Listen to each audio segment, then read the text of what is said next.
Well, good evening, everyone, and welcome to VolunteerFest 2020.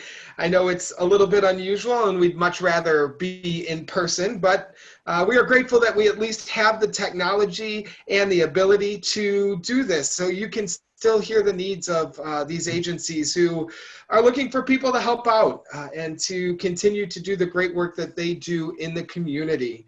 My name is Brad Creighton, and I am responsible for community engagement and events at Volunteer Fox Cities. And again, I just want to welcome you. A couple things to take note before I turn it over here. All these sessions are being recorded just for your information. So in case you missed something or you didn't hear something and you want to go back, they will be recorded and posted online at our one-stop shop at volunteerfoxcities.org. Also, if you have any questions at any time, you have been muted as you come in. Please feel free to unmute and ask those questions. Or if you have the ability to, go ahead and use the chat function or raise your Zoom hand if you can do that. And we'll make sure that we get those questions answered for you. So with that, I'm going to stop talking, and I am excited to introduce Tony. Tony is from Pillars, and he is going to tell you all about Pillars and the ways that you can get involved. Go ahead, Tony. Awesome. Thank you, Brad. Thank you to Brad and Volunteer Fox Cities for putting this on, and thank you for tuning in. So just a little bit about Pillars before I go into those opportunities available to you. Pillars is a newer organization in the area. We have been around for a little over 2 years. We are a product of a merger from 3 separate organizations that had almost 80 years of experience, 3 organizations that focused on homelessness in the Fox Valley. We had everything from an emergency shelter to a 24-hour shelter, and then 150 plus properties in the area that we house individuals in as well. So 3 organizations came together and formed Pillars on October 1st of 2018. And what Pillars does is focus on homelessness in the Fox Cities.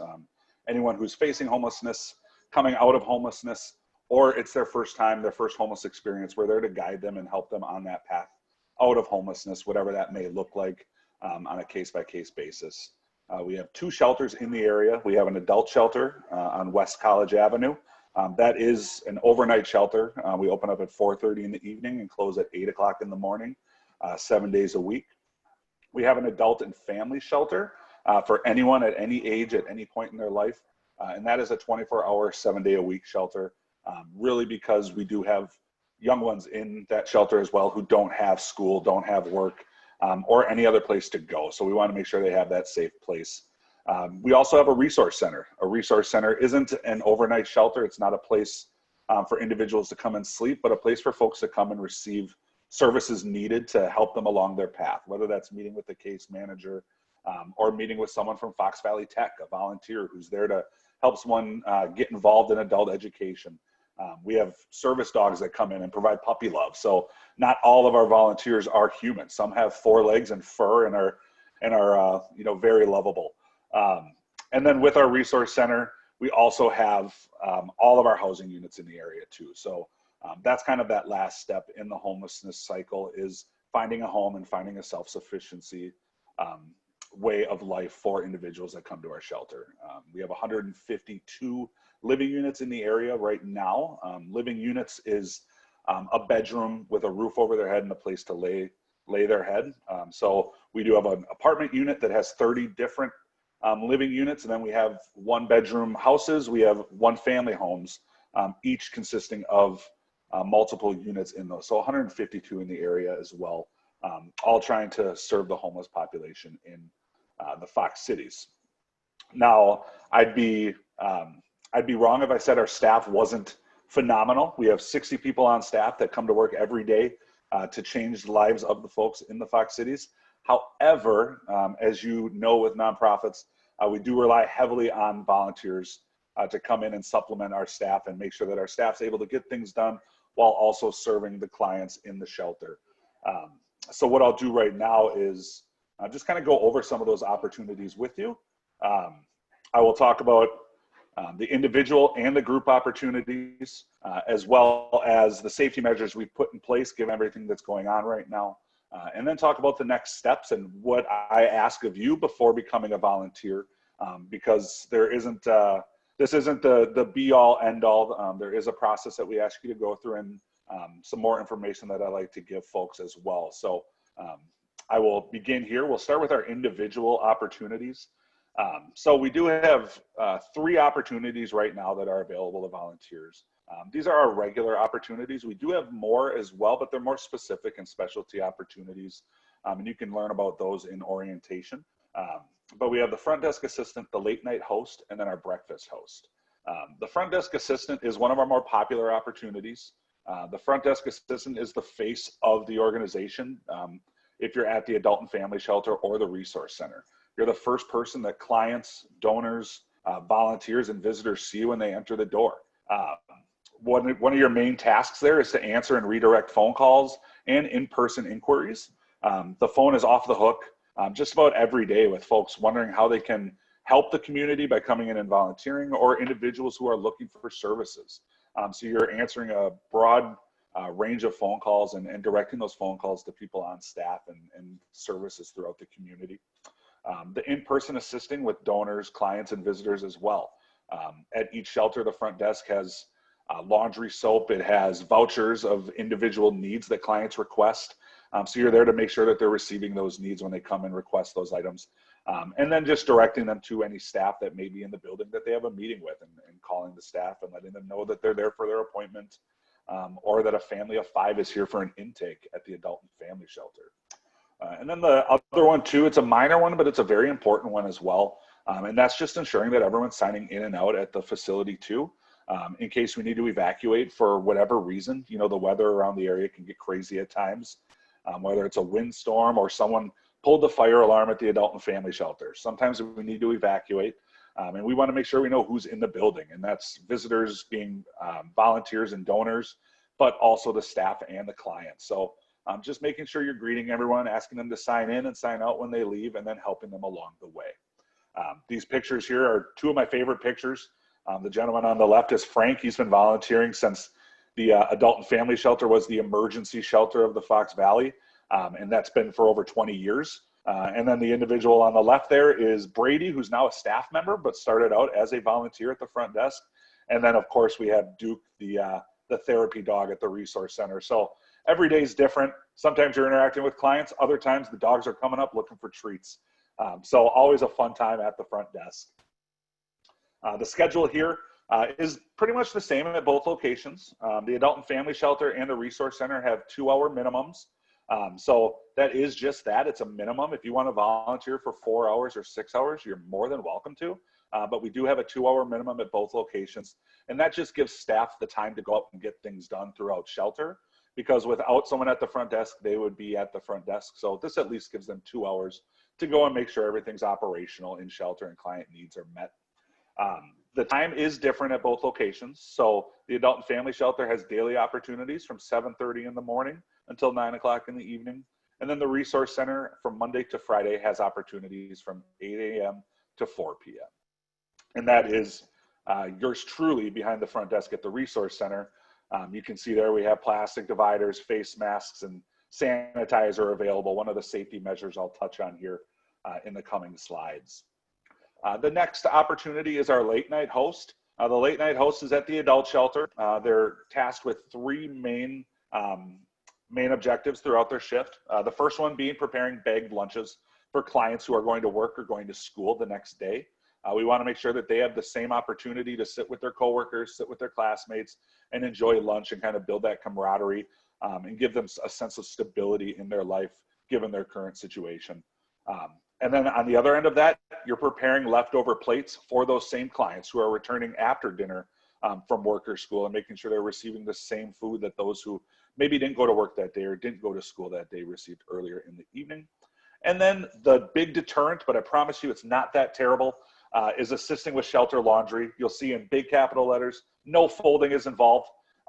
You aren't chasing down that loose sock. You aren't folding the fitted bed sheets. That is all a task that we give the clients. All we may ask you to fold is square and rectangular towels and washcloths. So simply putting the items in the wash machine, transferring them to the dryer, and then returning them to the clients is all we ask. So do not let that deter you from this position. The other one here, another deterrent for those folks who may wake up at 4 in the morning this may not be the opportunity for you. But those folks that are up until 12 in the morning, 1 o'clock in the morning, maybe screaming Jerry at the TV, this is a great opportunity for you to come and spend, you know, 1 night a week or 4 nights a week, once every month at the adult shelter, just serving those clients and getting to know the clients and the staff. So this one does have daily opportunities from 8 p.m. until 12 a.m. or midnight. Sometimes you're out earlier, sometimes you're there until midnight. On the other end of that, we have our breakfast host. So this is for those folks that are up at 4 in the morning, drinking coffee, listening to the birds, sitting on the front porch. This is a great opportunity for you. And that's coming in and just preparing a breakfast bar for the clients in shelter. Using food that we receive from St. Joe's and other local food pantries. You're just making sure that that bar is stocked so that clients on their way out to work or to school or to the resource center have the fuel needed to kickstart their day. You do have the option, of course, to bring in your own food and prepare a hot meal for the clients. Every Thursday, Shelly comes in and prepares bacon and eggs and biscuits and gravy for the clients. So you do have that option. You can come in as an individual, you can come in as a duo, or as you see in the picture below, you can come in as a group. It's all up to you in this position, but it's certainly a great way to also get to know clients and maybe meet another volunteer along the way as well. And form that partnership and meet up every Wednesday to serve breakfast at the adult shelter. You'll see here the times are different depending on what day you come in or are interested in.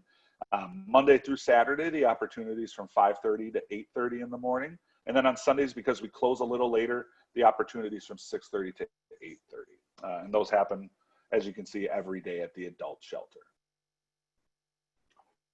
Now, for the group opportunities, these are also limited as well, just because, as you all know, we are trying to limit the amount of groups that we have in shelter. So right now, we do just have our breakfast and dinner service at both locations. Meal service is also one of the more popular opportunities. Meal service consists of generally bringing in a group of 4 to 7 individuals. 4 to 7 is just a recommendation. The kitchen can get packed if there's more folks in there, obviously.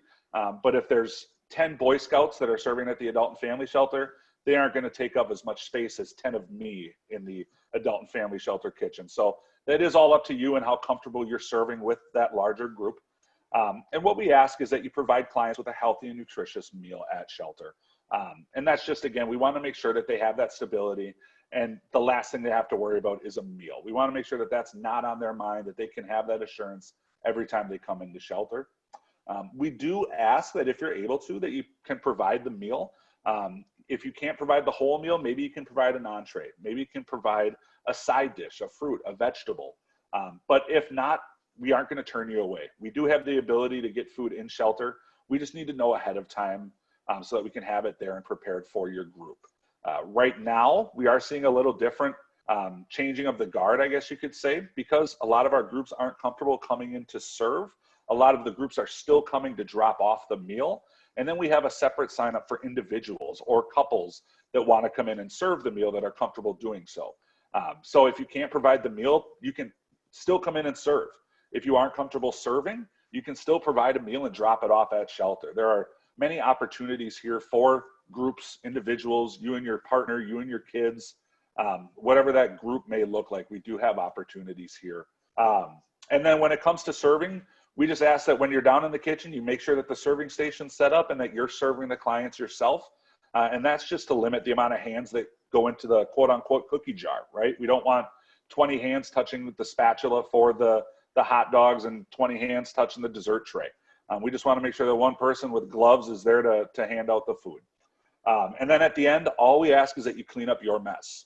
We ask that you clean the kitchen up and that you put away the leftovers. A lot of the other tasks, such as mopping the floor, cleaning the dining area, is all a task that we put onto the clients. Again, one of those self-sufficiency tasks that we give them on a daily basis. So you don't have to worry about any of that, just cleaning up the mess that you made. The other thing that can be intimidating is, what do I prepare for 40 individuals? What do I prepare for 45 adults? Right here is just a little example. I know when I come in, I like to bring in hot dogs, hamburgers, put it into a Nesco, already heated up, and serve away. It's like a fun backyard barbecue in a safe area away from the elements. But here we have a number of ideas, and they're endless. You know, whatever you're comfortable bringing, whether it's a secret family dish, maybe you want to bring in some booyah that you made the night before, whatever the case may be, as long as we're providing them with the main entree, a side dish, and then a fruit and or vegetable, we're happy. The clients are happy, they're fed, and that's all that matters at the end of the day. So here's just some examples, and you can always reach out to me and let me know if your menu is okay or good for the clients. And then lastly, the schedule. So the meal service schedule that you see here, I have the adult shelter and the adult and family times.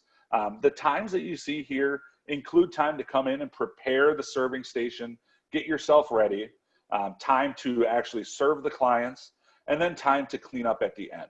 So for example, the bottom one here, the adult and family shelter dinner, you aren't going to be serving clients from 4 p.m., 7 p.m. for 3 hours straight. That's actually 4 to 5:30. You'll be in the kitchen preparing food, preparing the serving station.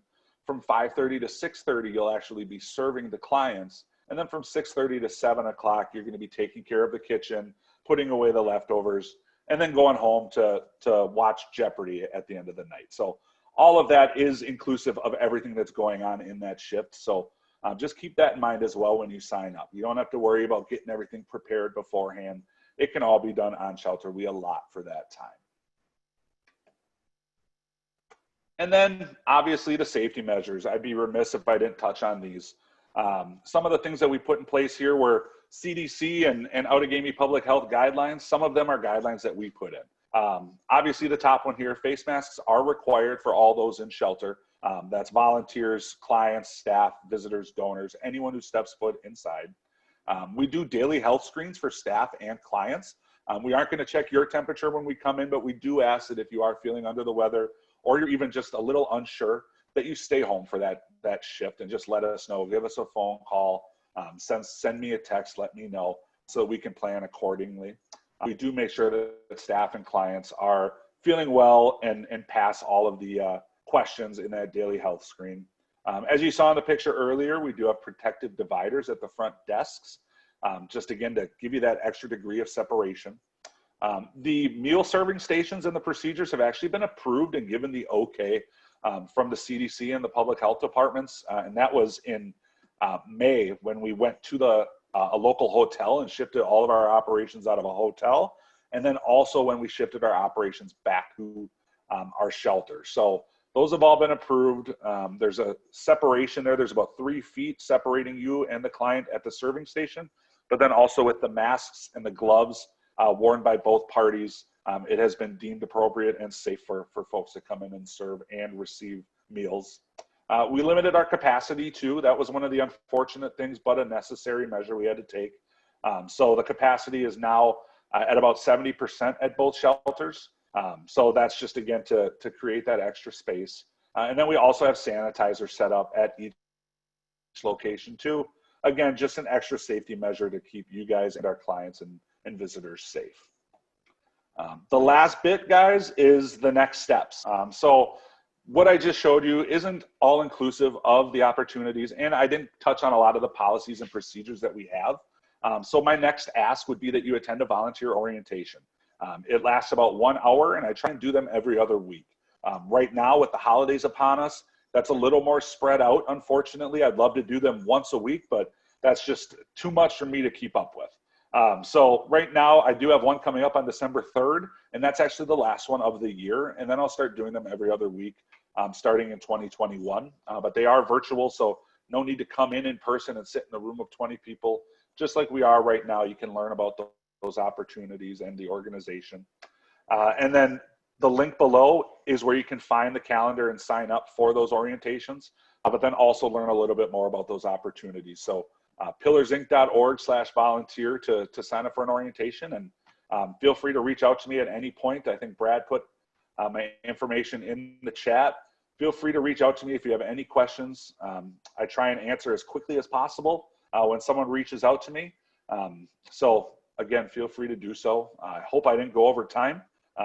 Thank you again, Brad and Volunteer Fox Cities for putting this on. And again, I'm here for any questions you guys may have. Tony, Thank you. That's fantastic information, and what great work you guys are doing in the community. Thank you and your staff and volunteers for that. I do have a quick question. You know, I noticed in some of your pictures you had all ages of volunteers. What's kind of your minimum age requirement, either with a guardian or without a guardian? Excellent question. Thank you. So anyone under the age of 18, first of all, must be accompanied by someone over the age of 18, whether that be a brother, sister, parent, or guardian. Now, if it's a group coming in, we do ask that there's maybe a 5 or 6 to 1 ratio. So maybe 5 or 6 minors and then 1 adult to kind of supervise, just because we've seen things get out of hand and we want to make sure that there's proper supervision. But if you're coming in and you just want to serve dinner with your mom or dad, we do have a strict age limit at the adult shelter of 14 and over.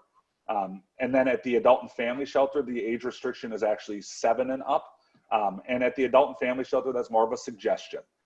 Because we have kids there of all ages, if you think your 5, 4, 3-year-old is going to come in and be productive, more so than a distraction, by all means, feel free to have them come in. That is just a suggestion there, but 14 at the adult shelter is a hard limit, and then 18 or over at the resource center.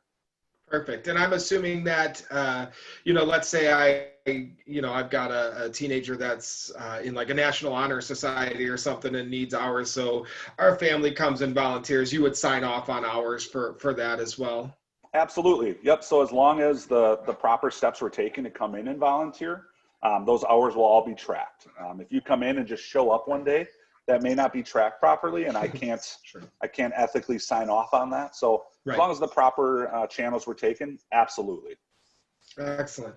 All right, now I'm going to put you on the spot a little bit. Okay. Because we know the work that you do is fantastic and so needed in our community. But can you give us a story or a testimony or something about or from a volunteer where their experience was, you know, obviously not only life-changing for your clients, but maybe for the volunteer themselves?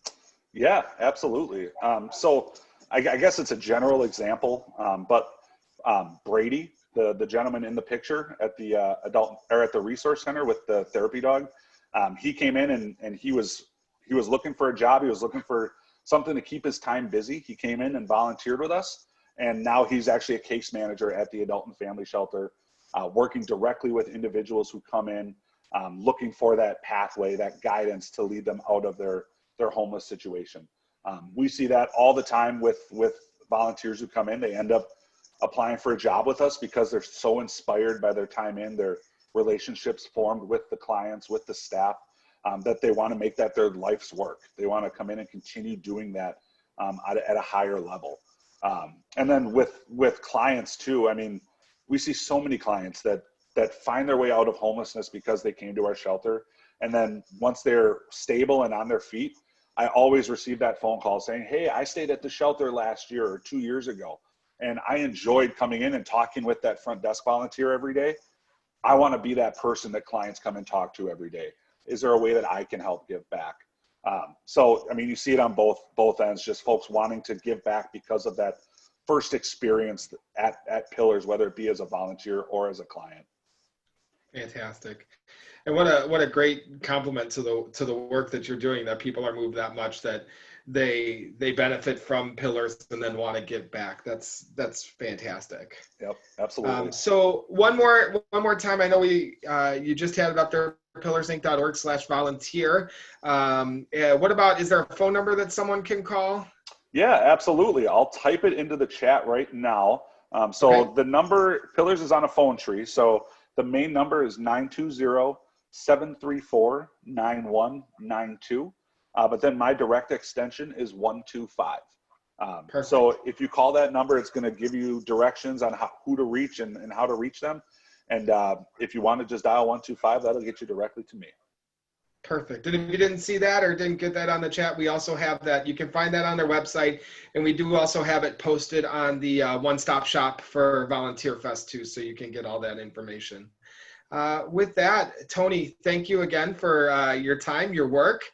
And thank you to everybody who's watching, whether you're watching live or watching the recorded version of this. We really appreciate you taking the time to hear how you can give back to Pillars and give back to the community in serving in those ways. On behalf of Volunteer Fox Cities, thank you for attending Volunteer Fest 2020 tonight. Make sure you stop by the website to look at the schedule for the rest of the agencies, as well as stop at the one-stop shop to get more information of what Tony just mentioned or any of the other agencies as well.